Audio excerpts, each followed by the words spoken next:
A statue of liberty and freedom, or a Freemasonic statue of an ISIS cult.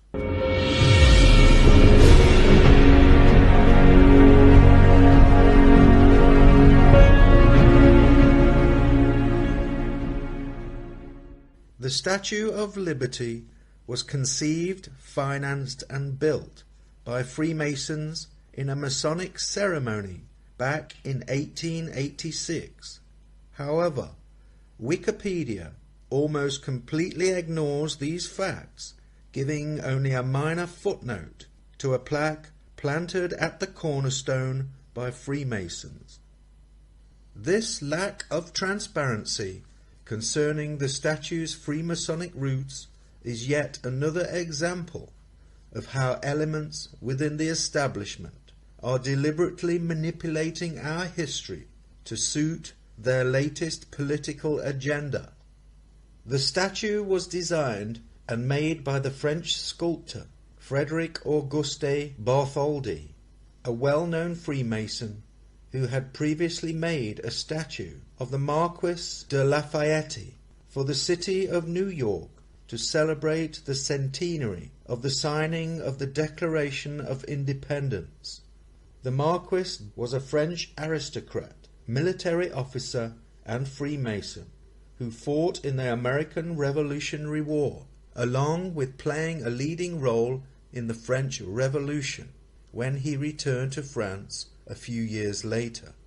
The French civil engineer Gustave Eiffel, another Freemason, was also instrumental in the statue's construction by designing the interior framework which supported the copper cladding.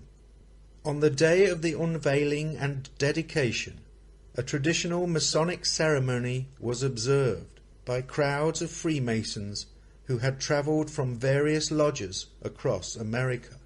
When the cornerstone was satisfactorily square, level and plumb, the Grand Master applied the mortar and had it fixed into place. He then struck the stone 3 times, declaring it duly laid, followed by a Masonic consecration by presenting corn, oil and wine. Bartholdi, like many French Freemasons of his time, was deeply steeped in Egyptian rituals, and it has often been said that he conceived the original statue as an effigy of the goddess Isis, and only later converted it to a Statue of Liberty for New York Harbor after it was rejected by the Egyptians for the Suez Canal. Liberty represents the goddess Libertas, a Roman version of the Egyptian goddess Isis, or the Babylonians Ishtar, all associated with the feminine aspect of consciousness. Like Libertas, Juno, the wife of Jupiter, was also an ancient Roman goddess. The Greek name for the planet Jupiter was Zeus, which is Suez spelt backwards, giving the proposed statue of Bartholdi at the mouth of the Suez Canal more significance. The Roman goddess Libertas was adopted in 1848 for the Grand Seal of France, which is the official seal of the French Republic. Here she holds a fasci while symbolizing independence and freedom. The goddess Juno also made an appearance on the Vatican coin in 1963, during the transition phase of the Vatican II, who many believed to have been influenced by Freemasonry. The 7 rays on Liberty's headdress represent rays of illumination, the light of knowledge spreading to the 7 seas and 7 continents of the world. The torch is the flame of the light-bearer. Freemasons have often been accused of worshipping Lucifer, which is the name of various mythological and religious figures associated with the planet Venus, also referred to as the light bringer. Isis was thought to have magical powers greater than that of all the other gods, protecting the Egyptian kingdom from its enemies, governing the skies and the natural world. along with power over fate itself. All these feminine deities appear to be symbolic representations of the spiritual aspect of human consciousness, which, as a collective, operates outside the physical boundaries of time and space, experiencing the past, present and future simultaneously.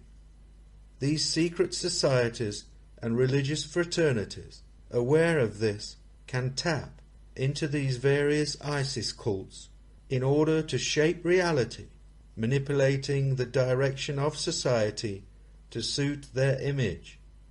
When analyzing the direction the Statue of Liberty is facing, it appears that care has been used to place it 33 degrees east of due south. This, in my opinion, is no coincidence.